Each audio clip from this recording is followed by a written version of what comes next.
Duncan walks off the floor, perhaps for the final time. I hate to say this. Kawhi Leonard wants out of San Antonio. Leonard fires from the corner. And Leonard goes down again. This is a San Antonio team that is really headed into a full rebuild. You just saw the San Antonio Spurs. They were knocked out of playoff contention, which ends a streak of 22 straight years of making the playoffs.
What's up, man?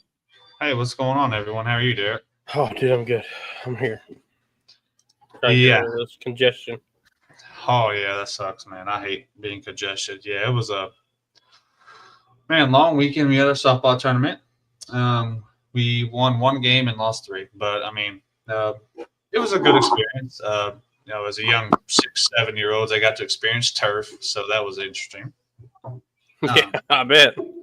Turf on a basketball / softball field. By the way, that's a really nice place to play at. It was packed, super packed, but it was a good time. That was really all my weekend. I was at softball. I did catch some softball yesterday afterwards. Texas beat Oklahoma, so I did catch that. I didn't catch. Other than that, I didn't really get to watch much sports this weekend, unfortunately. So that being said, I was pretty tied up with that all weekend. So, but yeah, we got a good show. We got NBA Finals preview, you can say. Yes. NHL Finals preview. The softball has kicked off and it's been very good. The baseball has been interesting. You've had some top teams like lose and they are in elimination games today. I don't know what those results were. Let's see. Oklahoma and Oregon are 1-1, top of 3. Who do you know who won that first game today? Was it LSU? Not LSU. Was it Tennessee? Tennessee beat UCLA. They did beat UCLA, so that knocked UCLA out. Okay. Hey, and I'll tell you the matchup that I was intrigued. I was excited about the Texas and Oklahoma, but I'm more excited about the Texas Tech. Wait, do they play Texas? I can't remember if they play each other next or not. No, they're waiting. They're waiting for the winners of these two games, and that's who they play. Yes. And then the World Series, the softball World Series final starts. Is it Tuesday? And that's a 3-game series. So we'll see how that goes. But yeah, well, I guess before we really kick off, let's run our sponsor for the night, and then we will get going with everything. Comanche Tees is located in Longview, Texas. They are owned by Naomi Simmons. They specialize in making all kinds of custom apparel and hats for any occasion. You can scan the QR code on the screen to go to her Facebook, give her call at 903-985-9120, or even email her at comanchetees24@gmail.com. All right, thank you for that. Comanche Tees. We appreciate them. They've been really good to us, pretty much since we started, almost. Yeah, almost. And as well as your sister's business. We appreciate both of those big time. Well, Derek, what are you thinking about starting with tonight? I know we didn't. Well, I kind of think we just jump right into the meat of the show. Yes, I'm down. I mean, both of us being NBA fans. Yes. First of all, kudos to you, Pacers in 6. I said it. You called it. I do want to ask a question. I want to get your thoughts on this. Do you think Halliburton should have won the MVP for the East?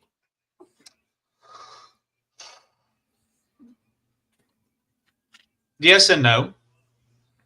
And I say yes because I just want to throw this out there. When you think of MVP, okay, I'm not going to say MVP like a regular MVP. Let's just say the conference finals MVPs.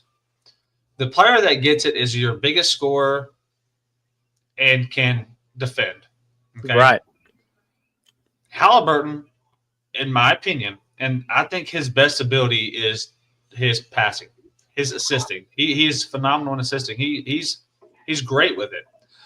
His shot is he can shoot. He can put up buckets. But I think the team is better when he's not forcing and when he's passing. And with that being said, that's why I'm okay with Pascal Siakam winning it. He had a heck of a series, and that last game he had 30, 35, somewhere around there. So Siakam averaged 25, 6, and 4. Halliburton 21, 6, and 10. So I think they're right there. But I think what helped Siakam win it is he went off the last 2 games. So the last 2 games, Game 5 and Game 6, I think he had 20-something and 30-something. So that's what they're looking at, right? They're looking at them last 2 saying, wow, this guy was it. I'm not sure why Halliburton's been an argument. Like they're in the finals and they're arguing, and it's like a big deal that Pascal got it. Okay, it's just an accolade. That's all it is. That's it.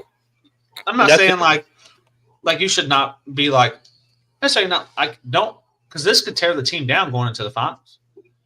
What if they don't? What if them two don't gel together because one won it and the other one didn't? Like, what if Tyrese Halliburton starts forcing a bunch of things because he wants to show, hey, I should have been a conference finals MVP, but now I don't even have a chance at winning a title because we're bickering over a finals MVP or a conference finals MVP. Like that. That's what I'm saying. A lot of these players, it's all about winning this, winning that, but not winning the big one, which is the title. That's some problem in the NBA. But no, I'm good with him winning it. I'm not mad. I mean, Tyrese Halliburton, I don't think deep down he's mad. He doesn't seem like he'd be that person. I hope what was said about his dad's not true. Well, I saw a video today, and I don't know if this is real. I mean, it looks pretty real, but like he thought he won it, and he started to walk towards the podium. Yes, I saw that as well. I mean, I get it. Maybe you're you know, yes, he's a star, but Pascal Siakam's a star too. You know, people didn't realize how good he was until after Kawhi Leonard left his 1 year there. And the year before, Pascal Siakam had a breakout year. But then they get Kawhi Leonard, who plays the same position, and now you have 2 of them people. And it was all Kawhi, Kyle Lowry, and so forth. So, like, you didn't really get to see him thrive even more in the following year when Kawhi got there. So, like, when he got traded, you got to see more of Pascal Siakam. And he's great. He's a great player. Yes, he is. And he's only 30.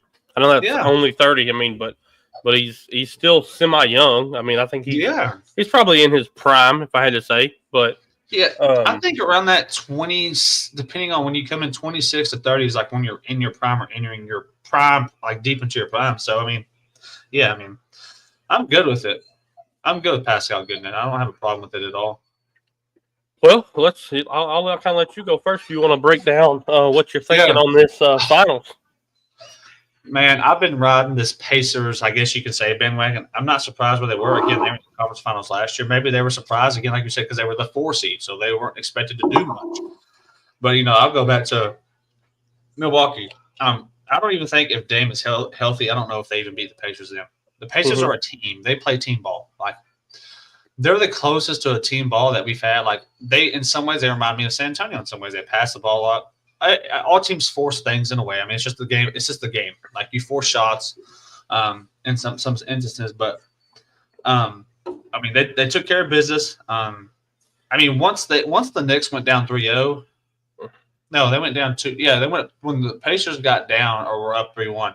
I knew it was going to go to 6, but now I'm sitting here thinking like, I'm not sure if the Pacers have seen a defense like this. Obviously, even in the regular season, because I mean, defense is subpar in the regular season because yes, you're trying to just get at least a top 10 spot to make the play-ins. Technically, I know the play-in, but and then that's when you really see defenses thrive is in the playoffs.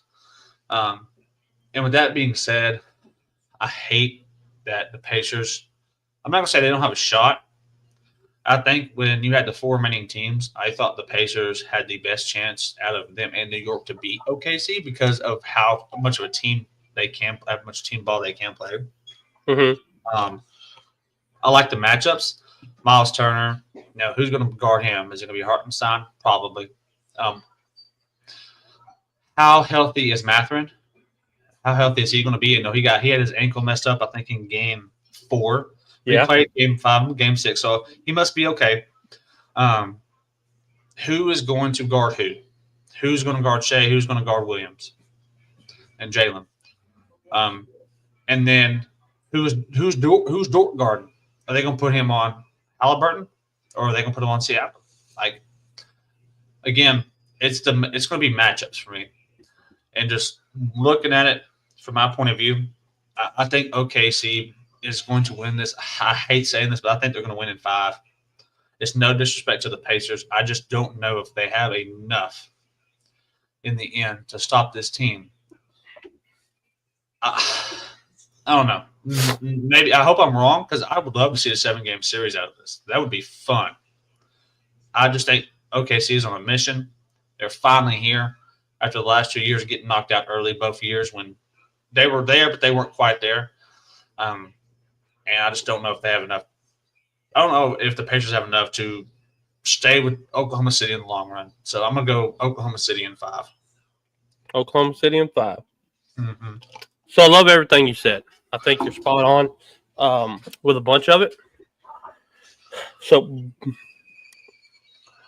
I think for me, the determining factor of this series is going to be the big men.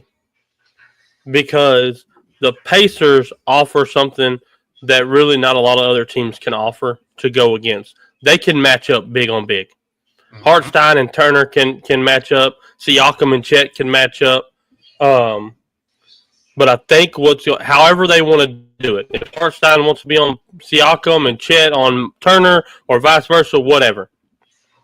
Hartenstein is going to be at a disadvantage because Turner and Siakam can both stretch and shoot the 3. Mm-hmm. So he's going to be in no man's land out there. Okay? So he's going to have to respect that. They're going to get him off the floor a bunch. He's going to get some fouls out there on the perimeter. He's going to get in pick and roll situations that he doesn't need to be in. I think you look at last series, the Nuggets. What did I talk about? The Nuggets have enough guys defensively to rotate against Shea, to rotate against Williams. They had those guys. They had Murray. They had Porter. They had Gordon. They had the guys to rotate in. I think the Pacers are probably a little bit deeper. You've got Naismith. You've got Nembhard. You've got Mathurin. You've got Toppin. You've got McConnell. I mean, they've got the guys to rotate. And that's not even including Tyrese. That's not even talking about Halliburton. Mm-hmm. The more that I watched that game yesterday, the more I fell in love with the Pacers because it is very San Antonio-like. Very San Antonio-like. I mean, they don't take bad shots. I mean, they take some bad shots, but I think all teams do that. But they would rather look for a better shot. They would rather pass it. They would rather get to the basket. So with that, man, with that being said, I'm gonna say Pacers in 6. Really? I'm going Pacers in 6. You think because of the depth for you is I think of the rotation that they can bring out. Like I said, you got 5 people right there on the screen, and I think that right there could be a 6-7 game series with just who's on the screen. But then like I said, you got Mathurin, you got Toppin, you got McConnell, Thomas Bryant, who's getting 15 minutes a game. I mean, they're deep. They have 1, 2, 3, 4, 5, 6, 7, 8. They have 9 people playing more than 15 minutes a game. 9 people playing more than 15 minutes a game. And their other 3 on the bench is playing 9, 9, and 10. So they're fresh. They're keeping them going, and they all can pick you up full court. Right? I mean, there's not, just off the top of my head, if I'm just looking at people that can guard. Obi Toppin can guard your 2 and 3 and your 4. Okay, so that's your 2, 3, 4. Naismith can guard your 1, 2, 3. Nembhard can guard your 1, 2, 3. Mathurin can guard your 1, 2, 3. Siakam can guard your 3, 4, 5. Turner can guard your 4, 5. Thomas can guard your 3, 4, 5. I mean, there's not a lineup they can put out there where they'll be at a disadvantage. And that's what's going to hurt OKC. And I'm talking about disadvantage offensively or defensively. Yeah, I think Oklahoma City maybe is a little bit better offensively than Indiana. I mean, they've got scorers. Shea can get to the bucket, that they can make things happen. But Chet wants to stretch the floor. Siakam can stretch out with him. Hartenstein wants to stretch. Turner can stretch out there with him. They know how to guard the perimeter. You saw it yesterday with Nembhard. Dude, he was giving Brunson fits. All up and down the court all day long.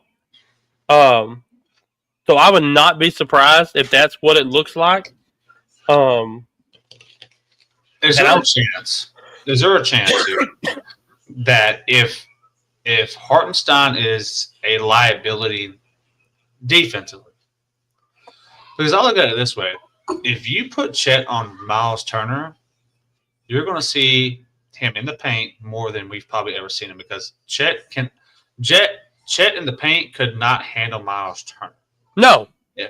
Like, from a physical standpoint. Now, I'm not saying he can't defend him, because he could probably block his shot more often than not, because he has some long arms. But I'm talking about just defending him in the paint is a disadvantage. So, like, is there a chance that you see Hartenstein and or Chet get less minutes and more of a smaller lineup because of the stretch, because of the ability for them to shoot on the outside? The Pacers, and then, like, the Thunder not really having to they hated to defend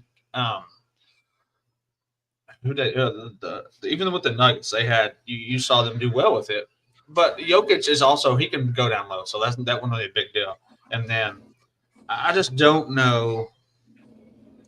I mean, even with Timberwolves weren't even a challenge down low for them, so there wasn't an issue there. Like, Rudy Gobert wasn't getting down the block and getting the ball, so like it was more of guarding 5 players. It was 5-on-4 offensively for OKC, so there wasn't really, that was already a disadvantage for the Timberwolves. But I would not be surprised if you saw somewhat of a smaller lineup from OKC to try to defend this team better than what they already can do. Because I mean, OKC's defense is great, but something that if Shea is inconsistent in this finals, that will hurt them.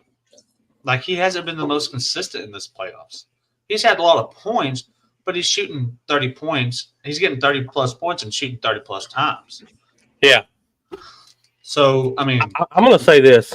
Whoever defensively, whoever is on Turner for Oklahoma City is going to leave whoever is on Siakam at a disadvantage. Because or that's going to be the disadvantage. Let me recite. So if you put Chet on Turner, Siakam is going to eat up Hartenstein on the perimeter. Right. If you put Hartenstein or if you got Chet on Turner, Turner's going to go down to the block, right? I mean that's just the way it's going to be. And like I said, the depth, I think, and you saw with New York, they try to play their starters 37 minutes a game, and you can't do that with the depth and the fresh legs constantly rotating in. Now, I know Oklahoma City has got people on the bench. I mean, they've got Caruso. They've got the other Wallace. They have Wallace. I mean, they've got people. So it's not like they're just 5 people and that's it. But I don't see how they match up 1 through 5 with any rotation. They've got to have certain guys in there at all times. I mean, I think it needs to be a low-scoring game.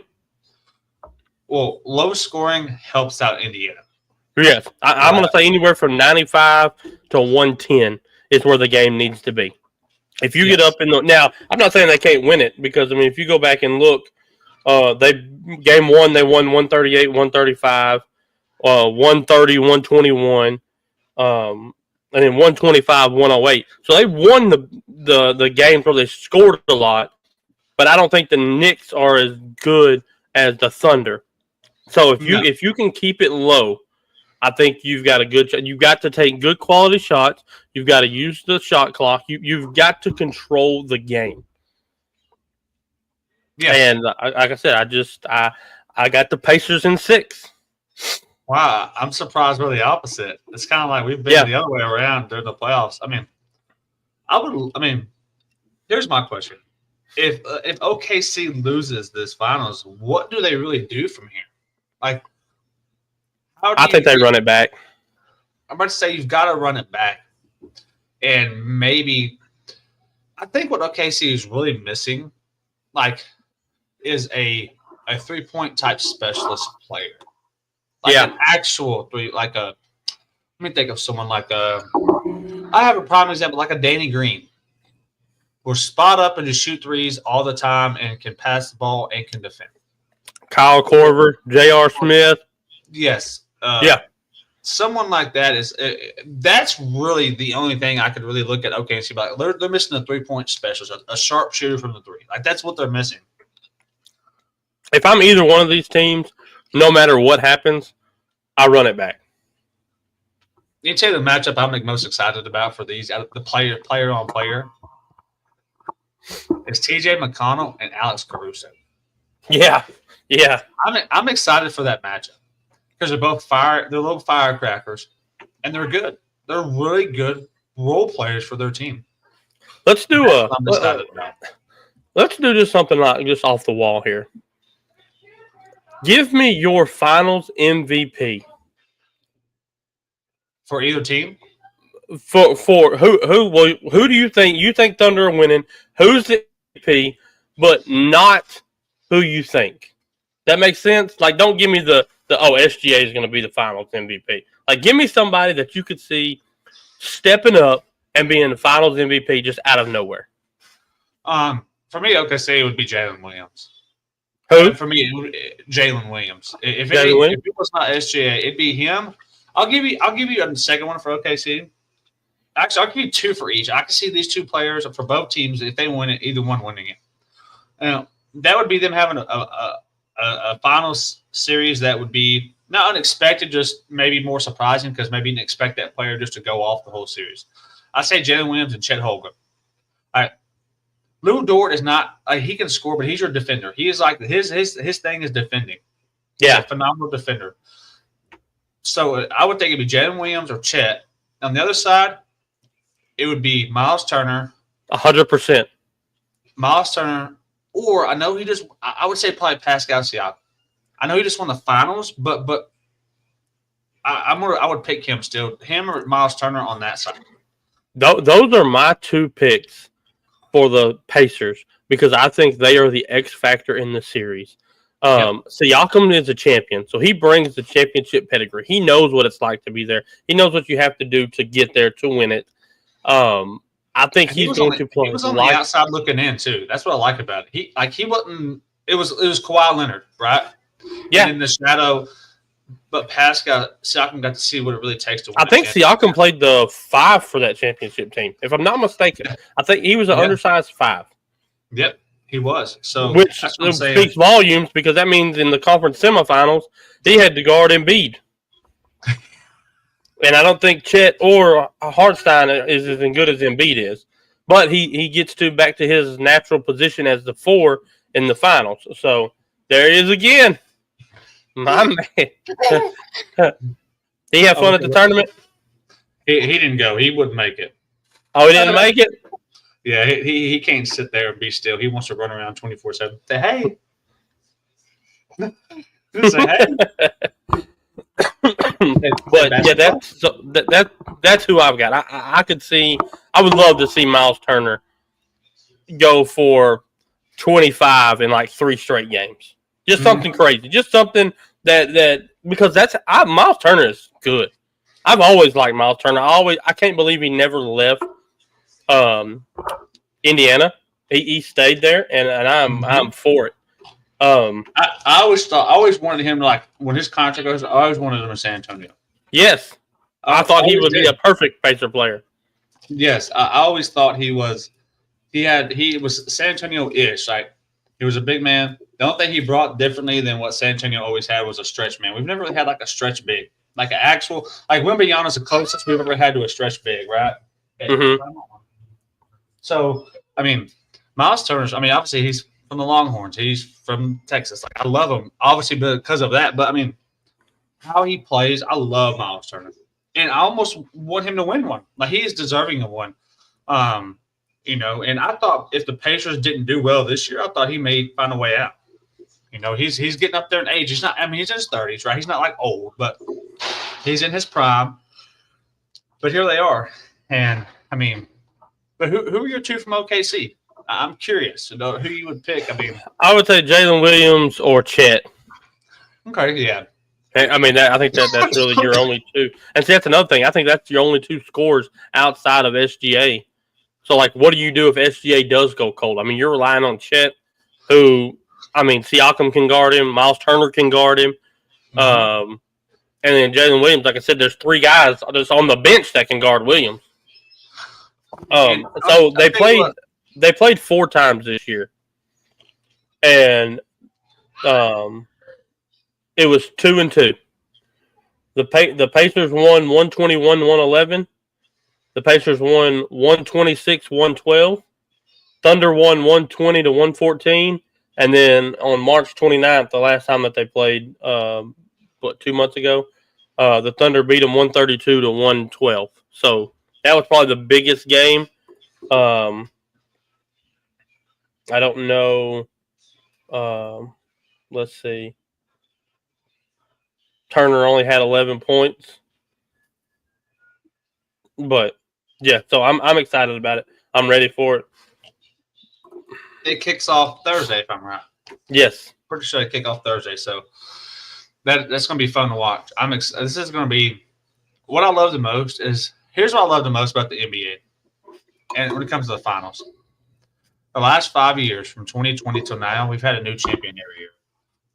So in the new decade, there's not one team running the slate. Yeah. Now, you've had Denver, who always was right there. You had Milwaukee, who was always right there. The Lakers won in 2020, but they were like, no, that was the bubble, right? But it counts. It was a championship. Like there's always a new champion. I love that.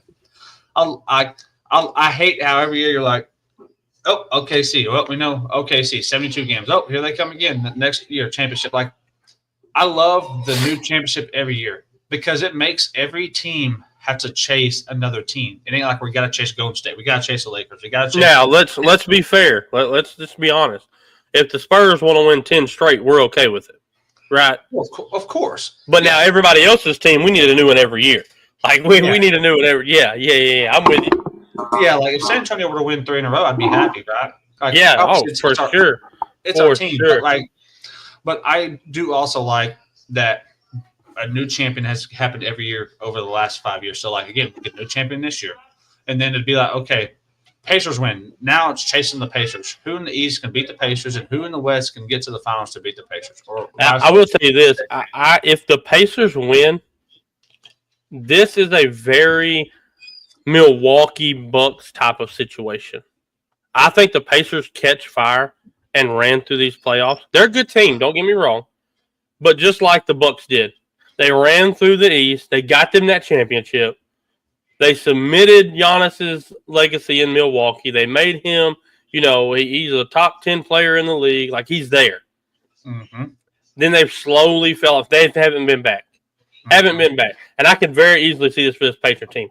Make that journey to the top of the mountain, lose or win, and then you break up. In 2 years, maybe next year you get bumped in the first round. The following year you don't even make it, and you're just slowly dismantling. Yeah. Yeah. But I don't see that. I will say this. I don't necessarily see that with OKC. I think OKC, like I said before, they need to stay together no matter what. I think they're a great team. I think they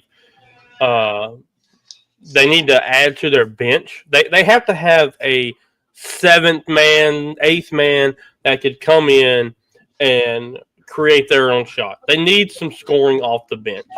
They cannot rely on their starting five. They can't rely on Chet. They can't rely on SGA or Williams to be the only source of scoring. What do you think really took OKC over the hump this year? Was it a player, or was it just not necessarily the challenges?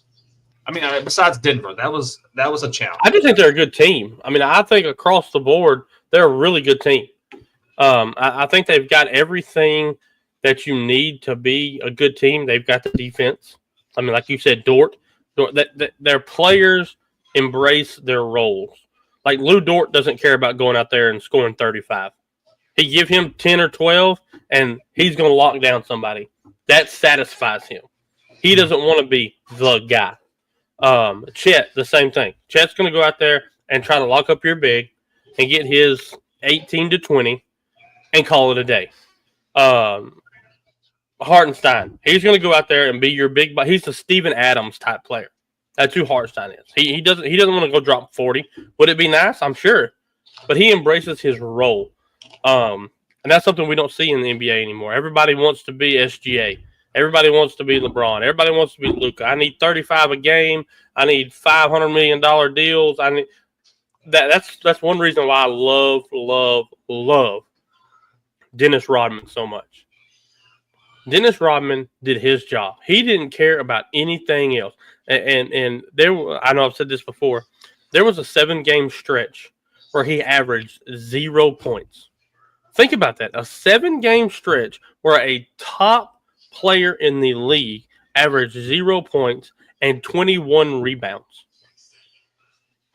That was his job. And he did it to perfection. But we've got away from that. Everybody wants to be, and that's something else I want to talk about. You look at Paul George. Why did Paul George leave Indy?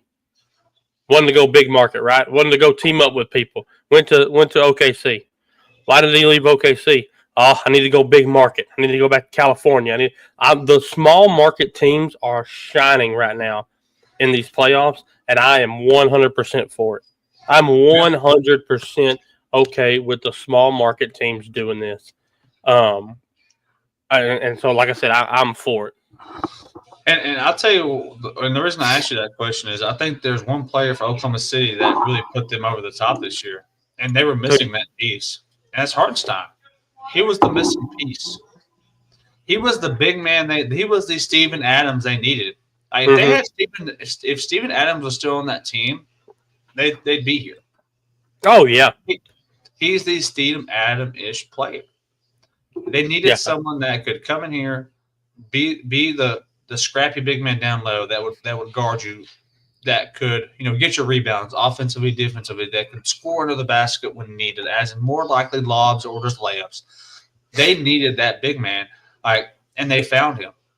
And you got to remember, Hartenstein was in New York. Right? Yes, he was. And he left, and he came to a situation where he could come play his role and be who he is, and he has thrived. I think he has earned himself a big contract when that time comes, if it's in OKC or elsewhere, because of this year. And I thought when they signed him, that was their missing piece. And they're like, well, what about that was their missing? Him and Alex Caruso really put them over the top, like as in like that 6-man role, and then that big man they were really missing. Yeah, that's what they were missing. And I knew this year, this was the year if they win it would be this year because of Hartenstein and Alex Caruso. Now these two teams right here, these two teams will test loyalty. Okay, and what I mean by that is just like you said, Hartenstein has earned himself a payday. Does he put the payday aside to run it back with the guys? Does Lou Dort put the $22 million deal to the side and sign the $18 million a year deal?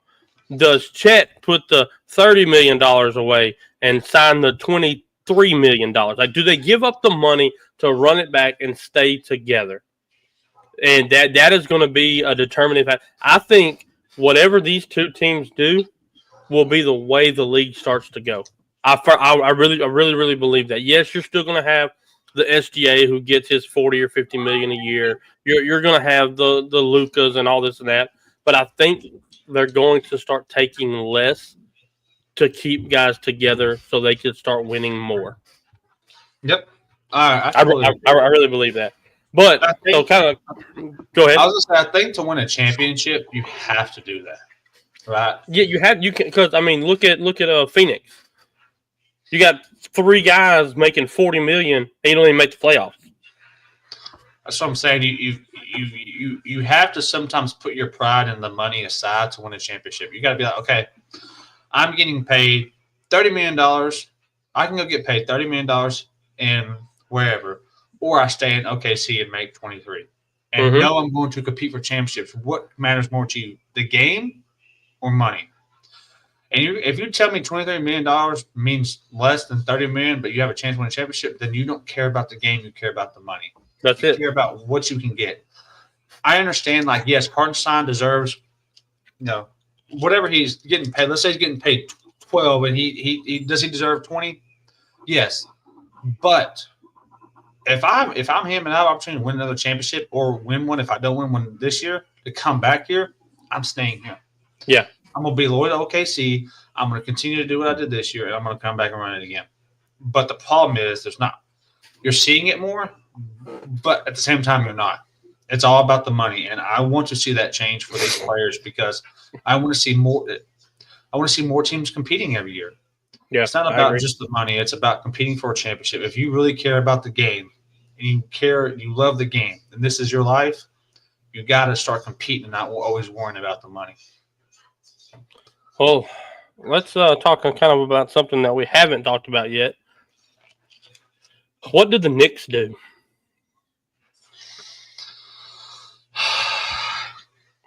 Man, I don't know. I'll tell you what they do. And this is going to sound stupid, and probably the world will not agree with me, and you may not agree with me. I think that Tom Thibodeau is not 1,000,000%. I'm with you. And I'm going to tell you why. I'm not saying he's a bad coach. But Tom Thibodeau's play style does not fit a team for the Knicks. You cannot not rely on your bench. Yep. But he's always been that way. Yep. He was that way in Chicago. He was Minnesota. the same way. He was that way, but he always ran everyone to death. That tells me you don't trust any bench you have. You might as well not even have a bench. You might as well just have them on the practice squad. Like, you've got to trust what you have. And Tom Thibodeau, there's only 2 things the New York can do. Either one, you go trade for Giannis and find a way to make that work and keep Tom Thibodeau, which I don't think is a smart move. Or you let Tom Thibodeau go and go get you a coach that will thrive with your bench players that you can get in the offseason. So listen to this. These are playoff stats. Okay? Brunson, 38 minutes a game. Towns, 36. OG, 39.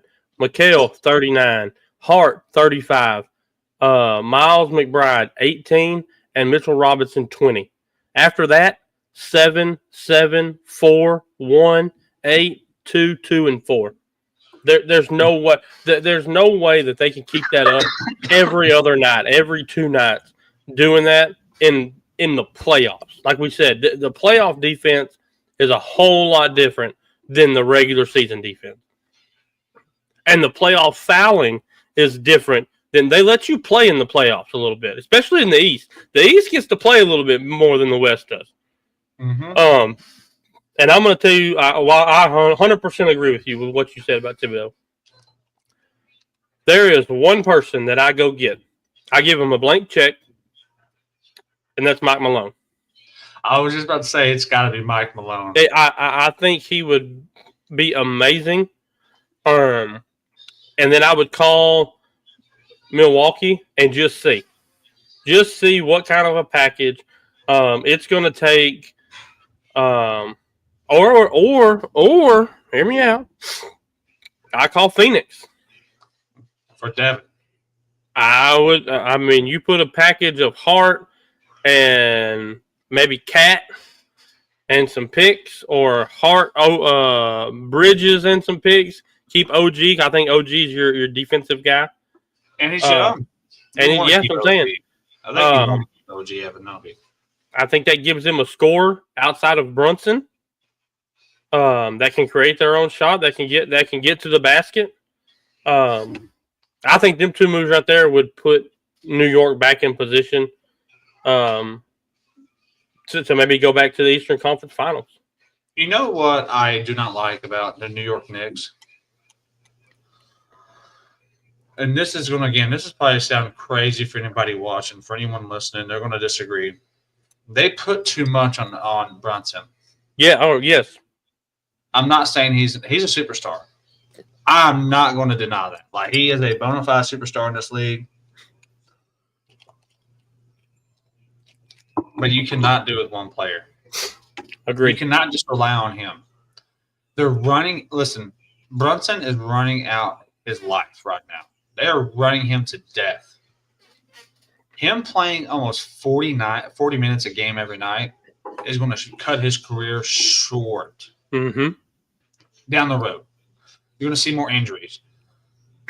You've got to find help outside of him and Cat. OG Evanova, I'm not really sure. He's so young. Like, yes, he's great, but I wouldn't even say he's in his prime. I mean, he may be entering his prime in a way, but they need more help offensively and just relying on Brunson and even just Cat. Like, again, you cannot just rely on 2 people to score your points. Like, those are the 2 go-to guys. Like, you can't do it. Like, I think they did get rid of Josh Hart. Nothing against him. So OG is 27. Yeah.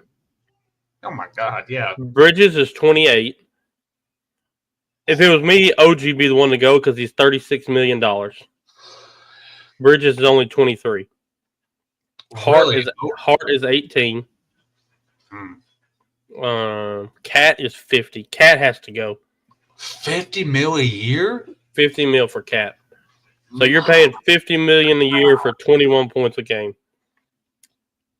You could get 2 $20 million a year players and have over 20 points a game. You know what's wrong with Cat? Cat was on a bad team for so long in Minnesota up until Edwards got there. They ran him too much too. I mean, I know that's all you had, right? But Minnesota took too long to get him help. Yeah. Right? It's kind of the same thing with Kevin Love.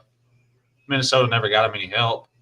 He leaves and goes with LeBron and kind of was able to necessarily not have to do so much. I mean, he still plays, but he's not nowhere near the Kevin. I mean, he don't even really play anymore. He's just he's more of a role player. Oh, Kevin Love retired. He retired, so this was his last year. This past year. That's it. Kevin Love retired. He announced his retirement. So shout out Kevin Love on a great career. Hey, I'm gonna tell you right now, Minnesota Kevin Love was a certified star. He was a 2020 guy every night. And you know what? When he went to Cleveland, I wasn't mad. He had to do something. I mean, he wasn't going to win. I mean, we speak about loyalty, right? There's only so much time you can spend in a team and nothing changes and you're in the same position every year. You're either barely making the playoffs or you're getting bounced in the first round. You're getting swept. I'm okay when a player leaves if that's all you go through. I wasn't mad at LeBron for leaving Cleveland. He wasn't going to win nothing at that time. They weren't getting him no help. He would teamed up with people where he knew he could get help. That's the problem. That's exactly what you just said is the problem. He went and teamed up. You look at the Celtics. What did the Celtics do? They traded for KG. They traded for Ray Allen. So those are teams that are that's not, hey, Wade, hey, Bosh, let's all take a little less money and go team up together because we're the top two in the league at each position, and let's just go up here and do this. That's where I had the problem.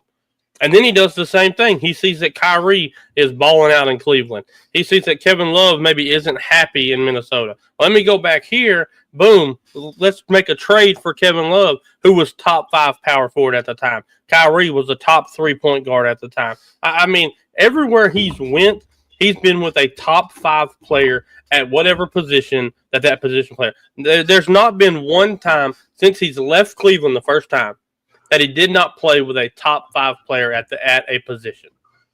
I agree. Right? That's where my problem lies.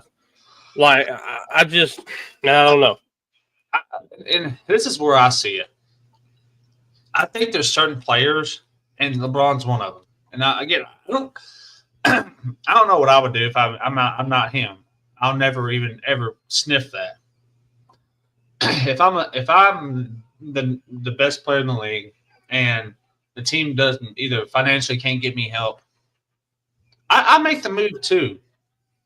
Now, it makes people think like the whole even KD going to go into Warriors. They didn't need KD. KD needed them. That's another one, dude. That's a snake move, man. I'm sorry. Well, it was because you had the help. Yeah, well, he did, right? Like he had the help, and they had him down 3-1, and they lost that series. Somehow. That team was almost as good as, they resemble each other as far as you had Adams, you had Serge, you had Adrian Robertson as your defensive guy, you had Harden, you had Westbrook, you had KD. I can't think of the white guy's name. Nick Collison. I mean, they had guys. They had the guys. They blew up their skirt in the Western Conference Finals, and the year before they made it to the finals. Mm-hmm. Yeah. So, like I said, some ways I understand it. You know, I get it, especially if you've been at a team for 5, 6, 7, 8 years, and they're just not.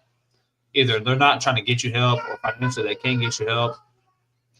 And I'm not against it, but like I always liked the San Antonio way, and that's maybe why I fell in love with them. I mean, I'm from San Antonio, so there's a big my heart's always been there. But they always did it through the draft, and the players they did get, where it was free agency or trade, they were role players, right?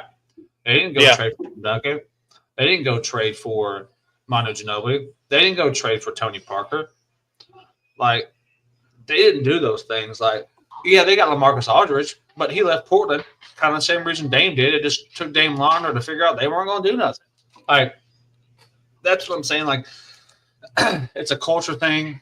And, some people in the NBA like the rebuild process.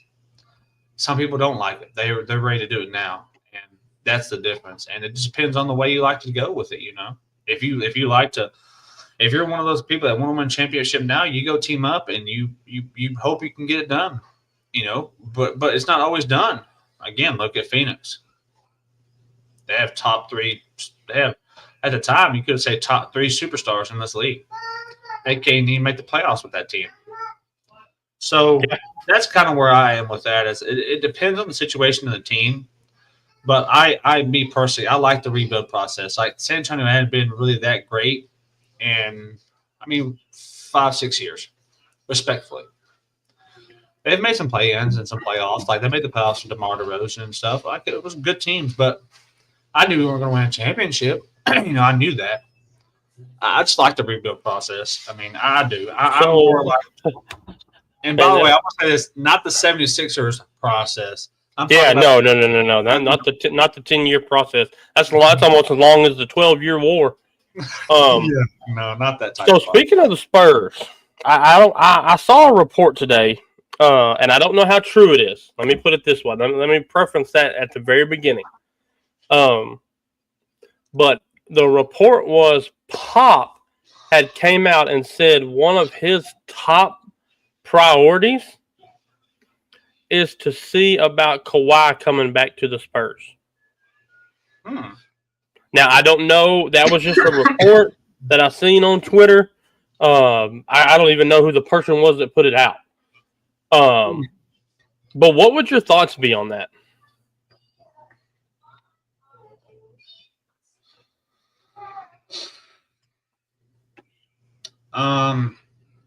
Okay, I'll say this, and I'm going to get so much hate for this, but whatever. I don't care. I would rather have Kawhi than Giannis. You what? I would rather have Kawhi Leonard than have Giannis. Okay. And here's why.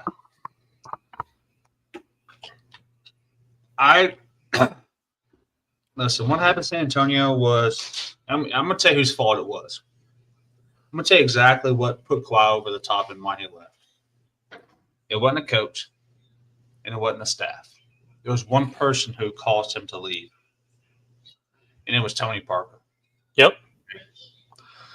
Tony Parker just had to run his mouth about the injury, pretty much saying, "Oh, it wasn't an injury. I had the same injury. I came back a lot faster." Blah blah blah. This whole spiel. That's what ran him out. He was like, "I'm done. Like, my own teammates think I'm faking it. Why would I want to be here? I know I'm the superstar here. I know I'm the next franchise player, but they don't even believe in me. So, what good does it for me to be here?" And looking at it now, I don't think the injury was fake. I mean, look at all the injuries he's had since he's left. Yes. Outside of Toronto, because in Toronto he had a great year, obviously. I don't think it wasn't Pop. Pop didn't do nothing to him. It was literally Tony Parker's comments he made out to the media, or whoever leaked those comments really messed him up. I'm good with him coming back. Was I mad he left? Of course I was mad, because I think we were winning another championship between when he left and now. At some point in time, we would have won another one. I mean, when he got hurt, they were beating the Warriors in those playoffs. Yep. And that's when the Warriors they were in their prime. This was not like a bum out Warriors team like they have now. It was their prime. Like, they were going to beat them in that series. They were up, I think, 3-1, if I'm right. Maybe. What does a package look like? Well, and you know what? There, and I saw some the other day is the tank for San Antonio.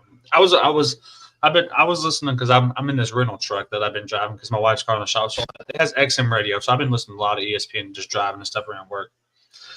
And I think it was the first show that comes on ESPN at 5. I can't think of the name. It's like Greeny's the host. I can't think of what the show is called. Mm-hmm. It's before First Take, that show. And they were kind of talking about the whole situation, like what cause? Who would you trade away from San Antonio to get whoever? And there's a guy that said, "Oh, I trade Castle with blah blah blah." And then one guy said, "No. As soon as I hear the word Castle, I'm hanging the phone up." Just like we said, I'm hanging it up. I'm not. Yeah. Nobody's getting Castle. Him, Wemby, Fox off the market. If you say Castle, we're ending this conversation. Agreed. So, with that being said, it's no different here. You know, I mean, the Clippers without Kawhi, I mean, Harden can take you as far as he can. Could they make the playoffs? Maybe, right? I'd give up anybody else. Just none of those three. Take anybody you want. Now, here's the thing. I'm not giving up the second pick. I'd give up I'd give up the 14? 14th. I'd give up the 14. I'm not sure if I'm giving up the second for Kawhi. So this was the package that I had in mind. You give up Vassell. You give up Johnson. You probably give up Harrison Barnes. 14, 32, or 34, whatever it is. Our pick in the second round. And next year's first. Yes, I'm giving up. I'd give up anything except for those two players in the second pick this year. I'd give up anything else for him. Yeah. I think that is perfect for an aging star who, if he's healthy, he's a top 10 player in the league. And that's what you're betting on. That's what you're trading for, a healthy Kawhi. Even though you know he's not healthy, even though he has the issues, and we get that. But again, I don't know if that's even on the radar or anything like that. I think for me, there's really just two names that if I'm the Spurs organization, I'm even looking at. And that's Devin Booker and Jaylen Brown. I know I've harped on this dude, but Jaylen Brown is Kawhi Leonard, but younger and healthy. He's the guy that can go out and get you 20 to 25, and he can lock up your the other team's best player. Yeah, like if somehow Jaylen Brown's not on the table anymore or never was for them. I don't even think he is. I'm just saying. But I mean, if you call the Celtics and you say, "Hey, I've got the 2 and 14," they're going to talk about it. They're going to listen because especially with Tatum not playing at all next year. Now you've got 2, 14, and a 1 next year that you can work with. Yeah. Of course, if it's the Celtics, I think you entertain that, right? But if they won't entertain that, I mean, if it came down to it and they're like, listen, I think we can get Kawhi, I'd be happy with it. Yeah. Like, because the team they had then and the team they have would be now, Kawhi would be a lot – like they would be really good next year with Kawhi, Darren Fox, Wemby, Castle – whoever they decide to pick at number 2, which I think at this time I've really dived in. I think they picked Dylan Harper. I don't think you pass. I think Harper, I think you put him in your second group with if you can get Chris Paul to come back. Even if you could find a way to keep Harrison Barnes, I mean, I don't know what you do. If they get Kawhi, they're going to have to give up Harrison Barnes because they play the same position. They're kind of similar. They're great defenders. They can shoot. Like I think you give up Harrison Barnes if that deal was to be made. Yeah. Or what you could do if the Clippers don't want to take Harrison Barnes because he's aging, you give up Shelton. He's another like 3-4 player. He's younger. He's a great defender. He's not the best shooter, right? But he's a good defender. He can pass very well. So like, there's a lot San Antonio could do. But here's the one thing that makes me think none of this will happen because this is not the San Antonio way. But the one person I think switches that and makes the changes and going and doing these things would be Mitch Johnson pushing for it. Like, hey, listen, I know this is what y'all have done for all these years. I've been here for 10 years. I've seen it through in and out. But, yeah, I think if we make a change now, we're looking at competing for a championship next year, if not going deeper than we've had in a very long time. So you've got to look at all the scenarios. So, I don't know. I mean, I'm excited for the draft because it's in a few weeks. I think it'd be one of the busiest draft nights we have, as in trades or I don't know, man. I think it's going to be a busy draft. Leading up to it is going to be. We're going to start hearing a lot more things. So, I'm excited for it. Let's see here. I'm excited for the Spurs next year. I don't think necessarily that there's a wrong move. It just depends on who you're getting and what you're giving up. So I just did a successful trade. Okay. It's Kawhi Leonard and next year's second round pick for Devin Vassell, Keldon Johnson, number 14, number 38, and an Atlanta swap for 2026. First round. I'm in. If that's the deal I can get coming into this year, you're getting better defensively. like I said, you're playing with the health of Kawhi. But here's what you can't do for San Antonio. Don't play with the health. Don't mess with the health. Just trust that he's going to be healthy. Yeah. Don't have the same situation happen to where next year he's like, all they talked about is, oh, am I going to be healthy? Oh, am I going to be healthy? Like I get that's in your mind. You have to think about it. But when Kawhi is healthy, he's a top 10 player in this league. He's the best defender in this league, and he's right there with Wemby. He's right there. That defensive team with him, Fox, Castle is insane. Hey, Minnie, hush. So with that being done, with that trade happening, okay, this is the roster: Leonard, Fox, Barnes, Wemby, Castle, Shohan, Brenham, Wesley, and Champagne. Okay, you still have the number 2 pick, and you still have $37 million to spend. And you get Dylan Harper. Yeah, I'm gonna tell you what you do with that $37 million. You go find you a sharp shooting 3-pointer and a big. I'm still sticking with the same big I've been wanting. You pay Nas Reed. If you can out of that 37, you give him 20. Then you still got room to work. But if you can find just a sharp shooter, they come in and just shoot for you. $8 million a year, $2 million a year. So do you know how many picks the Spurs have in the next 5 years? I'm sure it's a lot more than what I think they have. 24. Yeah, that's a lot of picks. They sound like Boston 20, when they had all those picks.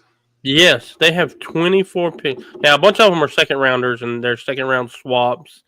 But regardless, 24 picks in the next 5 years, which is awesome. There are going to be teams calling San Antonio before San Antonio calls teams. I promise you that. Because of what the assets they have. Like what they have is what's going to intrigue people. Yeah, they have picks. Do they have players? Oh, they've got young players. But again, I'm going to keep saying this until everything happens and our team is set for next year. Just do not give Castle up. The other two, we already know. There's no way they're shopping Fox or not shopping with you. Like we know. But you cannot even put Castle in the mix if you're San Antonio. I don't care who you're getting in return.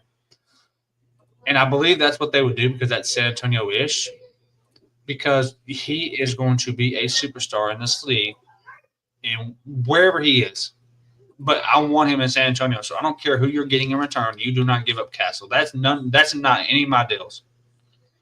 I'd give up 4 picks extra instead of giving him up. I don't care because I know what I'm going to get from him in the future.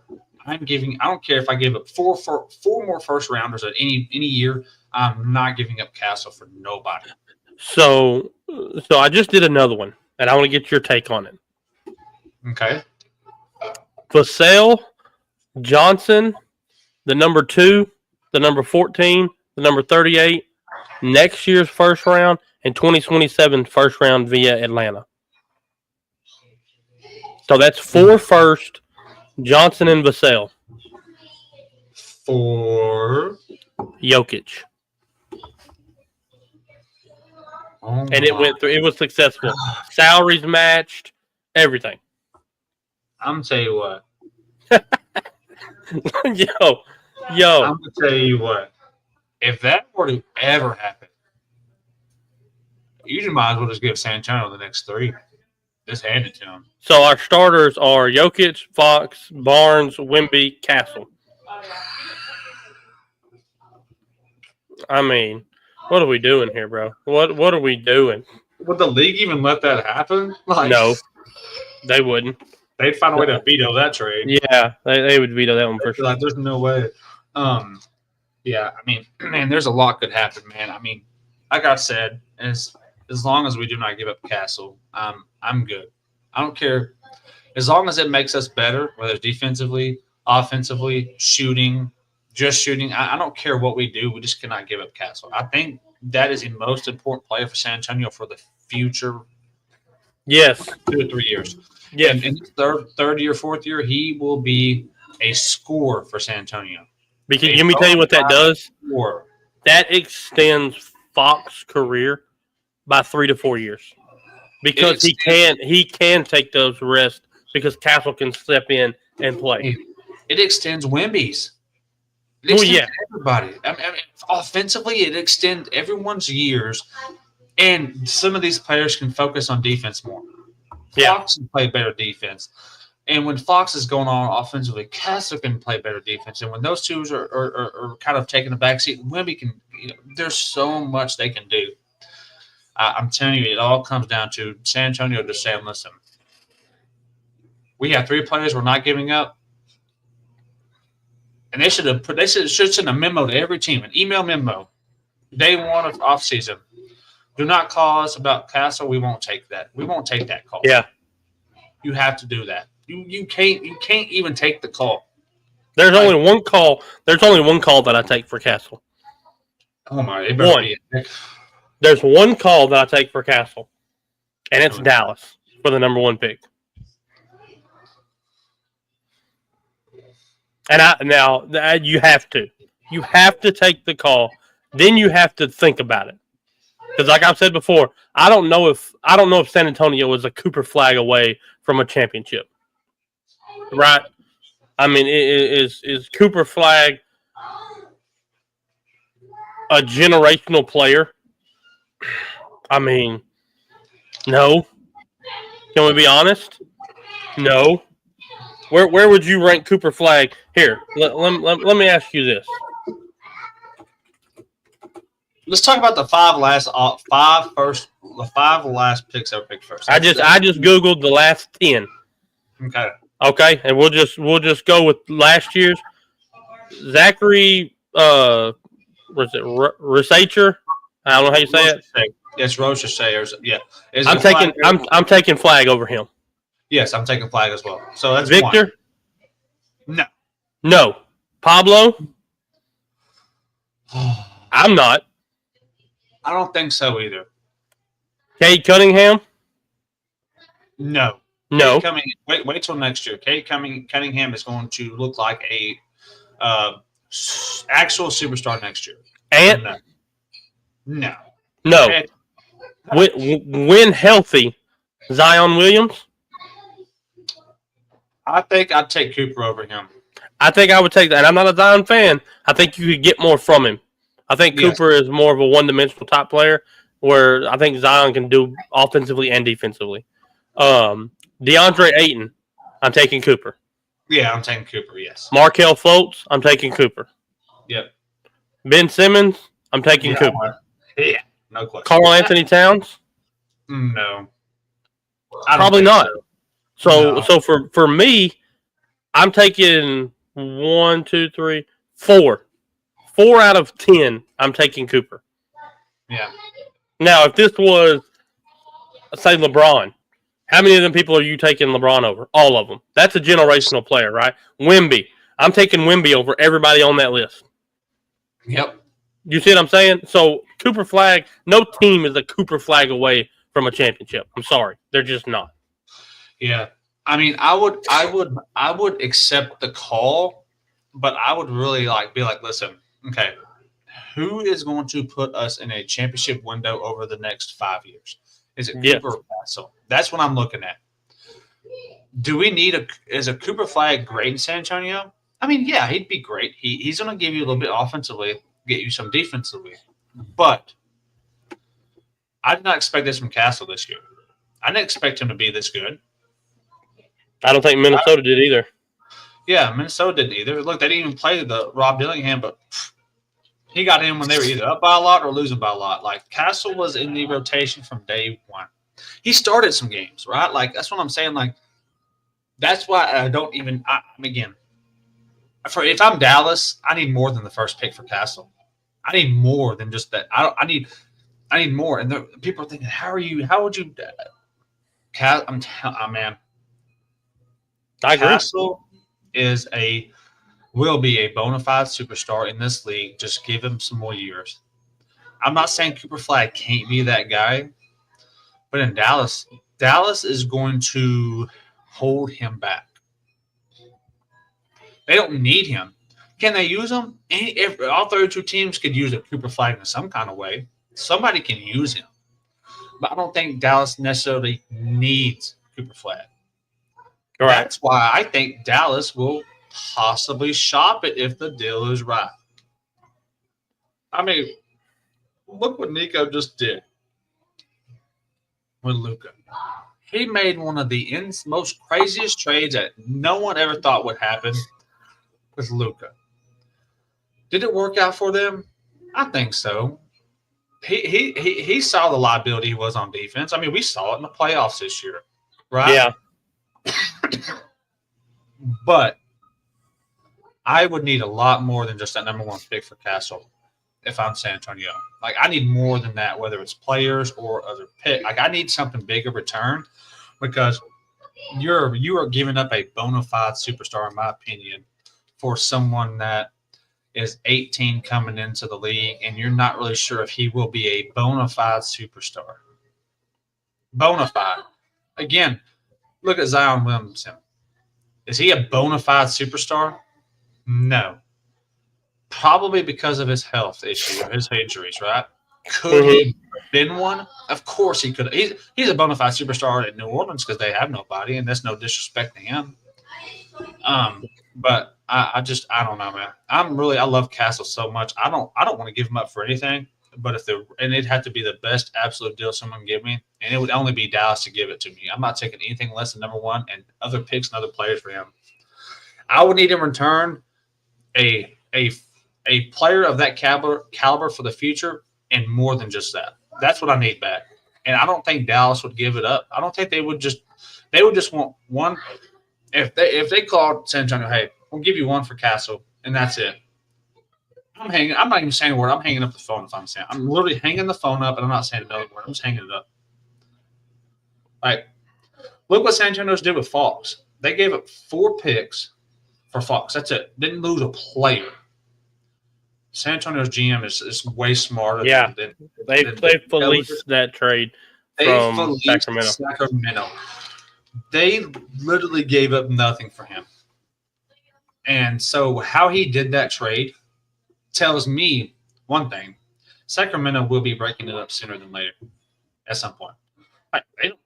If they were so worried about players, they would have got a lot more than that for him. I mean, they don't have anybody left. I mean, all they have is Zach LaVine and DeMar DeRozan, some bonus like that. And Keegan bonus. Yeah. So, yeah, man, that's kind of my thoughts on that. I mean, I agree. I love it. I can go all day talking about what San Antonio should and shouldn't do, but there's, like I said, I'm sticking to it. Just don't give up Castle unless it's something outrageous that's almost impossible to pass up. Yep. Which I don't know if Dallas could give that. Now, call me crazy, Derek. This would not happen. I mean, I don't know. Nico has done something crazy in year 1. Could he do this in year 2? I don't know. Okay, I'll ask you. You're San Antonio. I'm Dallas. I'm Nico. I'm Conta. Hey, I'll give you the number 1 pick, and I'll give you Anthony Davis, number 1 pick for Castle. I'm taking that. I don't think it happens. I don't know. I don't know if it would or not, because look what Nico did with Luka, right? Anything can happen. Yeah. I'm just saying, that's the type of deal I would need for Castle. And I may be, people are saying, that's you're crazy. No, I'm not, because Castle will be that good. I believe so. So, that are my thoughts on that. I like it. Good take. Well, maybe we have another finals to talk about. Yeah. Another finals to talk about. That's a sad one. This one's sad. A rematch from last year.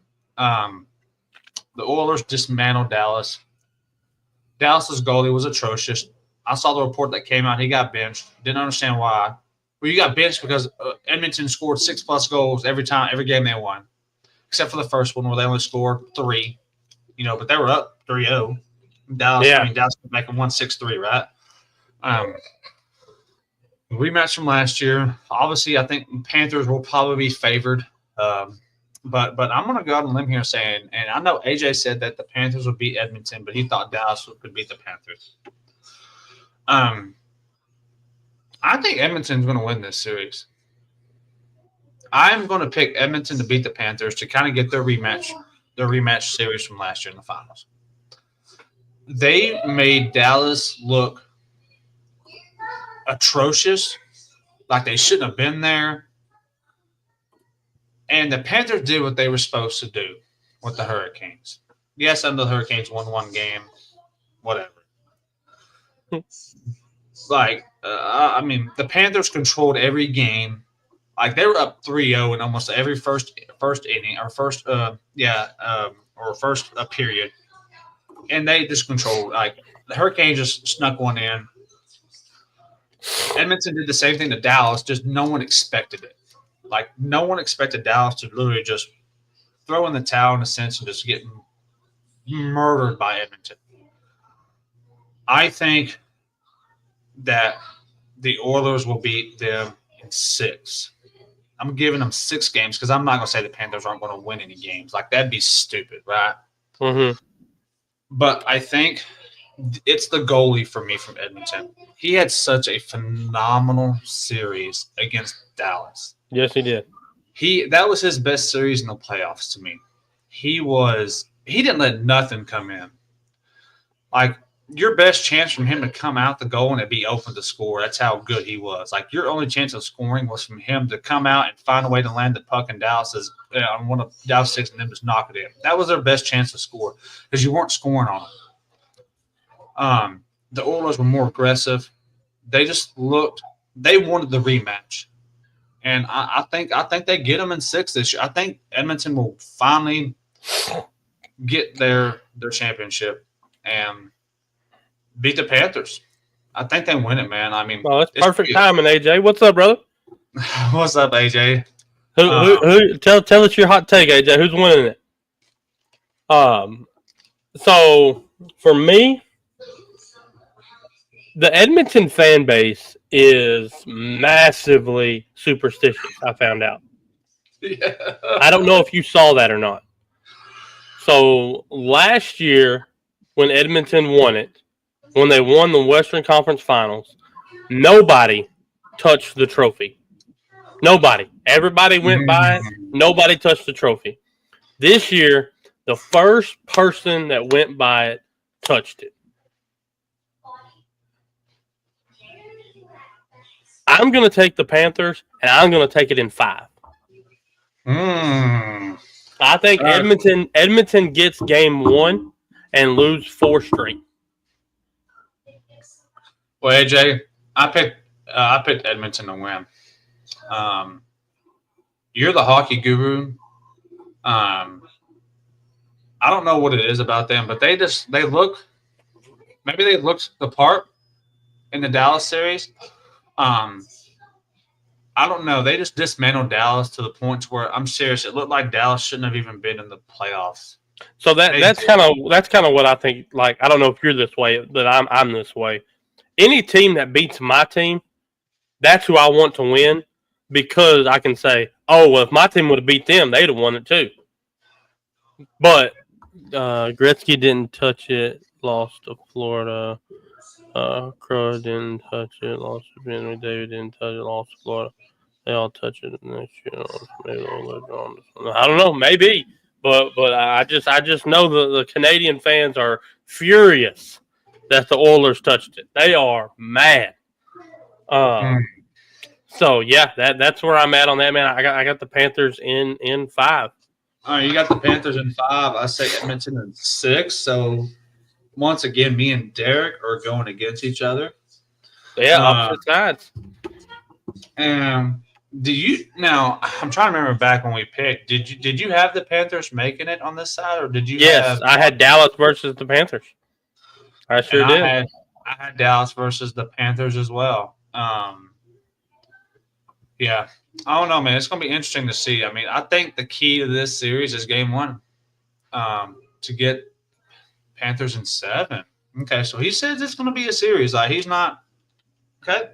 So AJ said Panthers in 7. Derek said Panthers in 5. I have Edmonton in 6. I hope I'm right. I hope I'm right. I've been doing pretty decent in the NHL playoffs minus Dallas, and then obviously in NBA.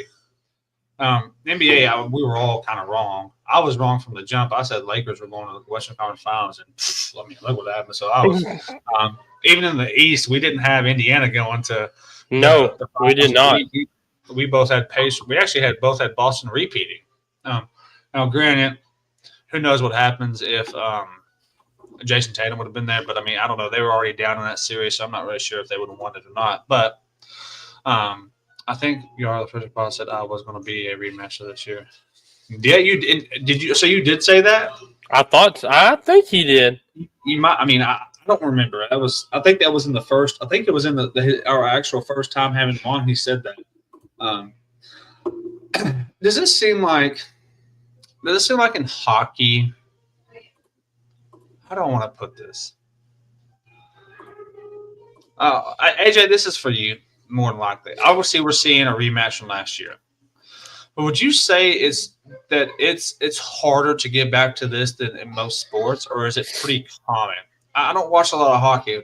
Like, I know that we're getting a repeat from last year, but is it harder to get back to the finals than, let's say, basketball or even football making it back to the Super Bowl and so forth? Like, I feel like you always see a different team in the finals in hockey every year. But again, I don't keep up with it a lot, so that's hard for me to say. Like, I keep up with it, but not like watch it. Like, I watch Dallas or keep up Dallas, and that's about it. So it's hard for me to, like, Edmonton's coming back every year, but it seems like it's harder for that to happen in hockey. The Cup is the hardest trophy to win, and that's what I thought. I mean, it's hard. So that being said, we got our finals for both. Man, so let's dive into that comment. Well, let's dive into this one. Baseball's kind of hard too, ain't it? I'm thinking not being biased. March Madness. You're playing a game every other day for 3 weeks straight. I mean, I know you get a break, but I mean, Who was the last repeat in college? Florida. Oh my God. 05. Yeah. Wow. Yeah. I mean, there's been teams that go back. Like Butler went back to back, lost both of them, but went back to back. Yeah, that's a tough one. I mean, that's a lot of. I don't know. I don't know that. Let's see. That's. Well, you can't say NFL because I mean the Chiefs have been there how many years now in a row? Yeah, I don't think the NFL. I'm not saying it's not hard, but I'm saying you do get that more often than none. Curious to see what the college football does. But see, now you don't got to stop Connor McDavid and being on the score on. Yeah, I don't know, man. That's a tough one. Yep, all we can do is see what happens, see what turns up. Yeah. Well, I'm excited about both those. I said basketball. The NBA finals start Thursday. I think the NHL starts. I'm not sure. I want to say it's Tuesday or Wednesday.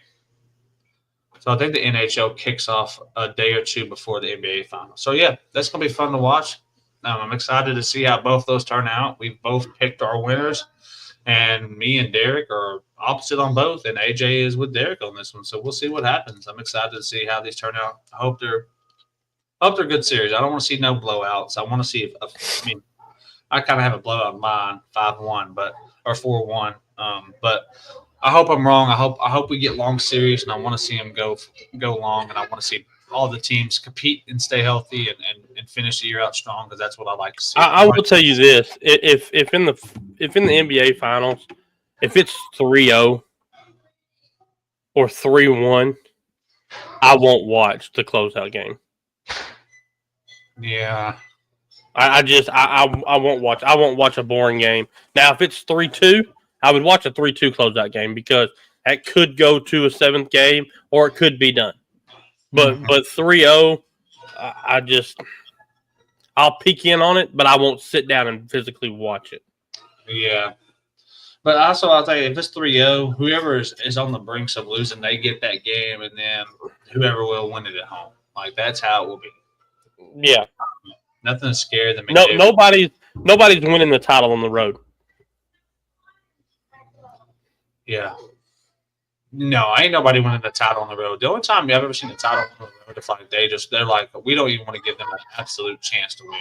Like, we don't want to give them one game and they get all that momentum in one game and they come back. And the reason I say that is because, say if it's 3-0 OKC, okay, and they're playing in Indiana. Everybody's tuned into that game, right? Everybody. Oh, yeah. Because Oklahoma City is finna win the finals. So you've got 12 million people watching. Boom. They lose. What happens? Goes back to OKC. The ticket prices skyrocket. And now you've got 17 million people watching. Now you can go up on the ads. You can go up on all the stuff. Then they can win it. That's all it is, man. I firmly believe that. More money. That's it. That More is money. it. Well, something I kind of want to talk about, and I've been watching a lot. I didn't get to watch a lot yesterday or today, but these softball World Series have been spectacular. Okay, Texas, they beat this last 8 teams. They beat Florida. Good Mhm. game though. It was a pretty good game. Texas was in control, but it was a good game. Florida won. Then you had Oklahoma, Tennessee. I'm watching. I had just turned it on. Tennessee was in control this whole game, and it was 3-1. The only person that scored for Oklahoma hit a solo home run. Bottom of the 7th, 2 outs for Tennessee. Guess who's up to the plate? The only person that scored and hit a home run. Yeah. First pitch, and this Tennessee pitcher, I always forget her name. She's phenomenal. She's been killing it. I think she had, I don't remember how many strikeouts she had in the game. She had plenty. First pitch, fouled off. So now she's up in the count. It's 0-1. By the way, there's runners on first and third, right? I saw this pitch. I mean, I don't know what it was, but it was right down the middle. And that girl smacks it. No, excuse me. Bases were loaded. I lied. Bases were loaded because they end up winning 4-3. She smacks it, and that pitcher for Tennessee just walks off, knowing exactly what happened. She bombs it over. Tennessee now they're in the elimination bracket. Texas plays Oklahoma, and that pitcher for Texas was phenomenal yesterday. Yes, she was. She was lights out yesterday and held Oklahoma to 2 runs in. Texas Tech. I have in my opinion, the second, if not the 1A, 1B type pitcher right there with Texas. She has one of the biggest NIL deals. She could have went anywhere in the nation and chose Texas Tech, and she has them on fire. They are in the same position as Texas. They played the winners of today's games. There are 2 elimination games today. Tennessee beat UCLA. I'm not sure who they play. I'm not sure if it's been set yet because I think the other game was on. Let me see. I want to look because I don't want the same matchups, but I know at some point it's going to happen. Let's see. So Oklahoma's beating Oregon right now, top of the 6. So it looks like Oklahoma will play. So it will be Tennessee and Texas, and then Texas Tech and Oklahoma. So, oh my God, I didn't know this. So they're playing both these 4 teams are playing each other twice. No, if Texas beats Tennessee, Tennessee's out. Texas Tech beats Oklahoma, they're out. Okay, so that's tomorrow. So, man, I don't know. This is going to be, I think for Tech or for Texas, you got to keep doing what you're doing. You got to keep. I'm worried about that pitcher. She has pitched a lot. I know softball's a little different than baseball, so you don't have as much rotation on the mound, but definitely some. It's not necessarily a different pitcher every game. It's more of you start the same pitcher, and if you see her already wearing down, you go ahead and make that switch within the game. I am worried about the pitchers for Texas. That pitcher for Texas going into this last round or semifinals, not the semifinals. Same for Texas Tech. I mean, I didn't really. I mean, I think we knew Oklahoma was going to be here. I mean, they're going for number 5, right? And they still can win this. Like, they're not out. I mean, they're about to beat them. But I want the Texas-Oklahoma to be the final. It's kind of like the Red River rivalry, but in softball, you know? Yep. And Oklahoma beat them last year. But I'm going to make my pick. Texas and Tennessee, play tomorrow at noon. I'm at 11, and then and if Texas wins, they play back-to-back. No, Tennessee's out. They might have lost once. If Texas wins, but if Tennessee wins, they play at 1:30. They play back-to-back. Yes. The same for Texas Tech, and it looks like it's going to be Oklahoma. Same scenario. Yeah. I like the matchups. I like the finals either way for me. The college softball World Series final. So for me, when you get a team like Oklahoma who's won 4 straight, I'm not saying it's watered down if they don't make it, because eventually they're not going to make the final, right? Yeah. But that's who I want to play. If I'm in that other dugout, I don't want to play Texas Tech. Not because I'm scared of them, but I want to beat the best. I want to beat the 4 straight national champ. I don't want to beat the team that upset them, and beat them. Yeah. I don't know. That just me. But on the baseball side, man, Vandy got beat today by Wright State. Vandy's out. Vandy is out. First time since '99 that a number 1 seed has not made it past opening weekend. Your Longhorns down 7-1 to UTSA, the Roadrunners, in the 4th. They were down. UTSA has a really good. I mean, they won. They beat them. UTSA is good. Did they beat Kansas State today? Did Texas beat? Yep. They did. So they should be going on to the Super. Who? Texas. Do we have one more? So no, you're playing UTSA right now. They're playing. Wait, they had 2 games today? They're playing right now. They're down 7-1 in top of the 5th. Oh my! I didn't know that. I didn't know they were playing 2 today. Oh yeah. My God. So if they lose, they're out. Right? I believe so. No, they play again tomorrow. Wait, no, they don't play. It says if necessary. So if they, dang man, wow, that'd be the top 2 teams out before the Super. That's been a long time since that's done. Hang on, right? let me double check this. Let me see something. Because on Monday, all these games say if necessary, except for Wake Forest and Tennessee. That's the only. Yeah, game Texas lost yesterday, 9-7 to UTSA. Yeah. They're down 7. If they lose, they're done. Oh my God! Wow. Who won it last year for the men? Was it Tennessee or was it Vandy? I know Vandy's won it recently, but I don't know if it was last year. Let's see. No, actually, I think it was LSU. Maybe I think it was. Something tells me LSU. I don't know. I can't remember who won it last year. It was one of those 3. It was either LSU.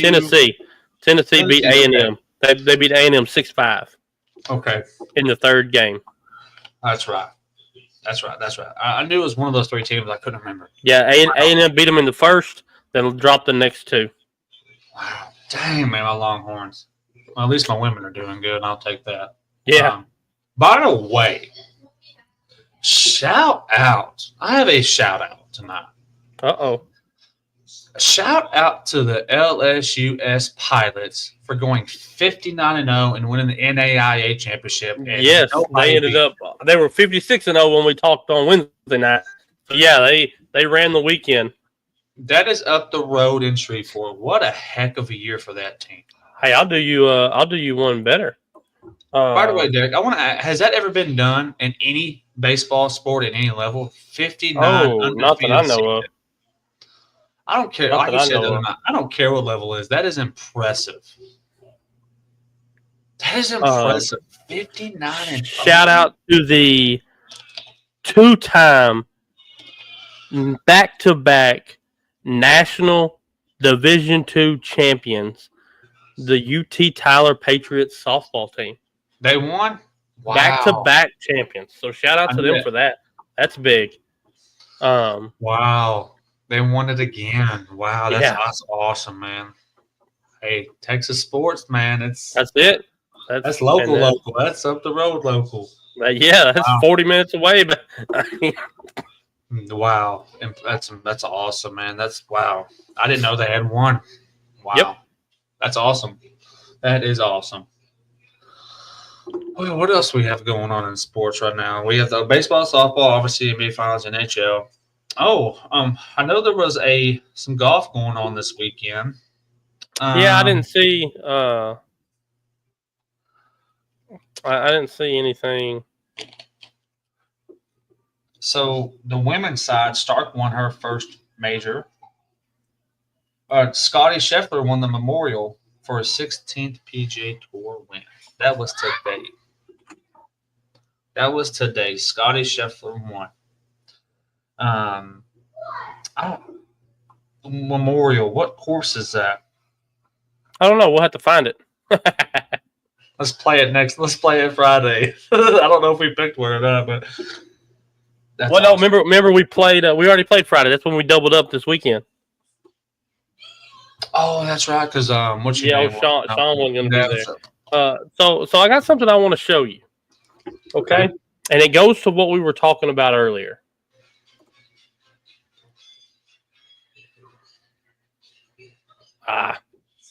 Anyway, so Siakam and Kawhi Leonard. This is the most points by a duo in playoffs.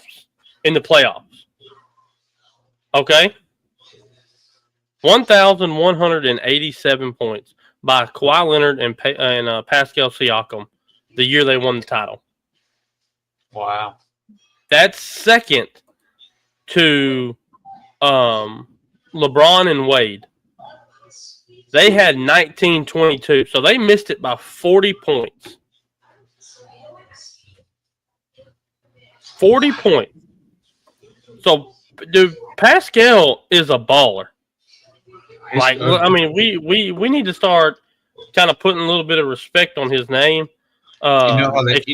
Especially when you see that he tied Jordan and Pippen in points. Him and Kawhi did. You know that show. You know what that says? If you're talking about overrated, he's underrated. He's underrated for sure. Oh, for sure. You know, he's not overrated like they're saying. Tyrese Halliburton isn't overrated, but you know,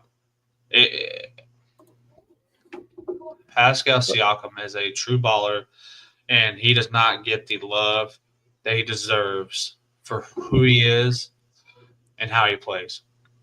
So in the finals, he was 28-3, or 28-4. 20 points, 8 rebounds, 4 assists. Kawhi was 29-9 and 4. So I mean, he was right there. And dude, this is another team right here. If this team doesn't break up for whatever reason, I mean, they had Leonard, Siakam, Lowry, Van Fleet, Marc Gasol, Serge, Danny Green, Norman Powell. I mean, that's another team, right? I mean, yeah. I mean, Marc Gasol was obviously end of his career, but I mean, he was still still good. Oh, for sure. Yeah, but they had a squad. Danny Green was in that trade with Kawhi, you know. So Danny Green was in that trade with Kawhi. That's right. Wow. I didn't know that stat. That's interesting. And here's another little stat for you. Jordan and Pippen in scoring in playoffs or whatever. That's impressive. So the starters for the Pacers, I'm going to do height. You got 6'5", 6'4", 6'6", 6'8", 6'11".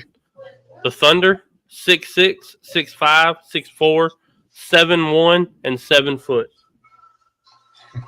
So, dude, this is going to be a really good final. I'm going to be honest with you. I'm so excited. I'm pumped for it. I'm ready to see it. Yeah, I'm ready for it. Yep.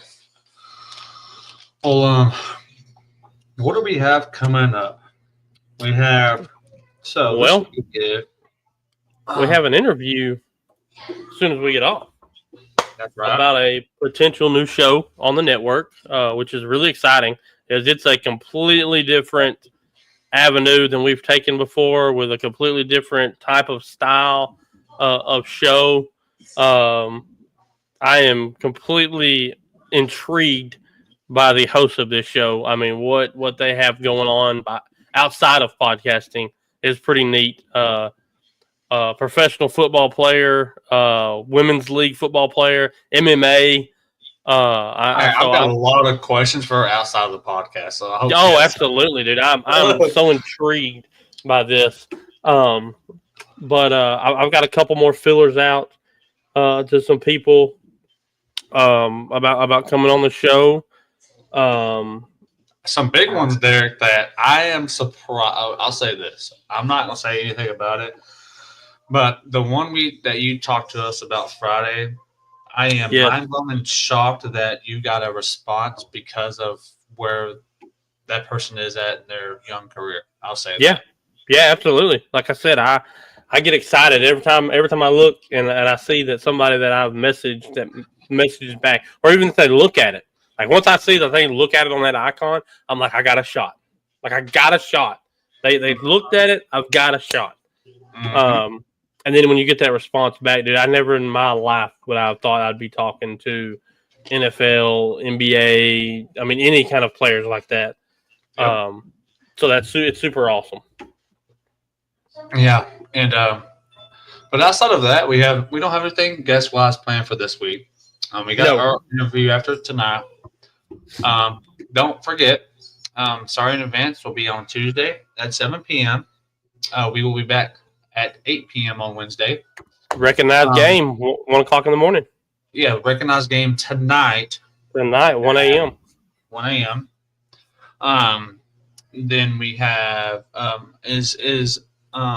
Casey will be solo William again. I think it's solo William again. I'm not 100%, but I think so. Okay. Something really big is happening next Monday.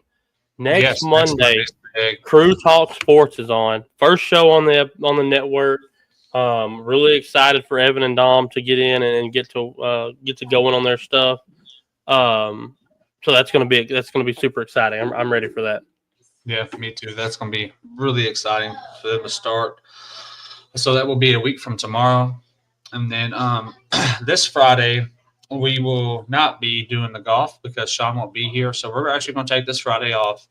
Yep. All right. Which would be good. My kids will be getting back from camp, and we're gonna do a family night anyway. So that's perfect. Yeah, and Derek had too many drinks last Friday, so he needs to take this Friday off.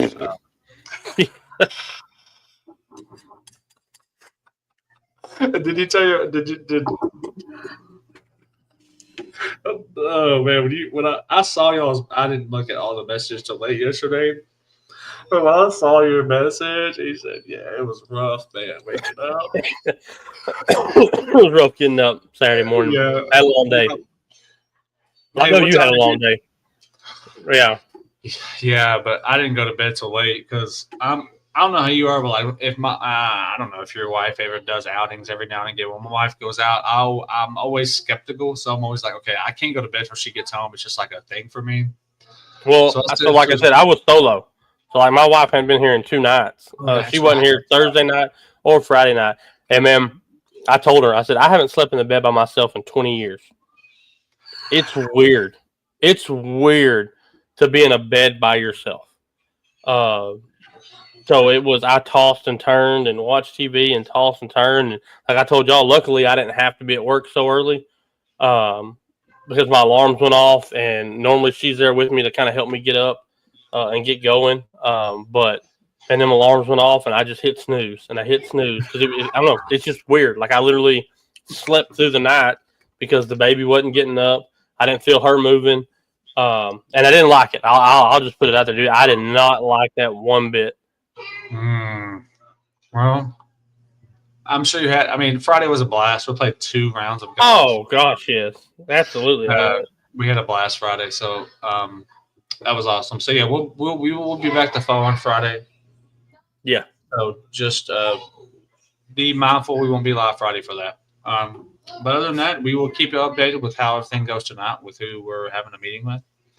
So be on the lookout on our socials for hopefully some exciting news. Yeah. And then without that, we will be back. Like I said, Sorry Events will be back Tuesday. So be here for that. And then we will see y'all on Wednesday. Yep. Sounds good, brother. All right, man. Everybody have a good week, and we'll see y'all Wednesday.